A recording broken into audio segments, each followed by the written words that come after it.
लहुजी शक्ती सेनेच्या वतीने शेगाव शहर येथे डॉक्टर अण्णाभाऊ साठे यांची 104वी जयंती निमित्त 1 ऑगस्ट रोजी भव्य मिरवणूक काढण्यात आली। लहुजी शक्ती सेना युवा जिल्हा अध्यक्ष आशिष सावळे यांच्या नेतृत्वामध्ये या भव्य मिरवणुकीस शहरातील म्हाडा कॉलनी येथून प्रारंभ करण्यात आला होता।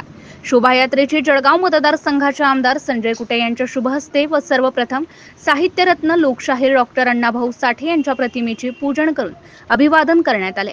त्यानंतर या मिरवणुकीला सुरुवात केली होती। यावेळी शेगाव शहरचे ठाणेदार नितीन पाटील, उपनिरीक्षक सपकाळ, भाजपा गटनेते शरद अग्रवाल, भाजपा माजी नगरसेवक गजानन चव्हाण, भाजपा शहर अध्यक्ष ज्ञानेश्वर साखरे यांनी देखील मिरवणुकीमध्ये उपस्थित राहून कार्यक्रमाची शोभा वाढवली आहे। यावेळी शहरातील प्रमुख मार्गावरून फिरून रॅलीचा लहुजी वस्ताद चौक येथे समारोप करण्यात आला।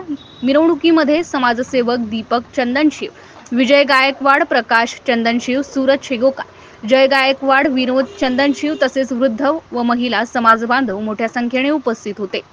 MCN न्यूज मराठी करिता रवी शेगोकार, शेगाव।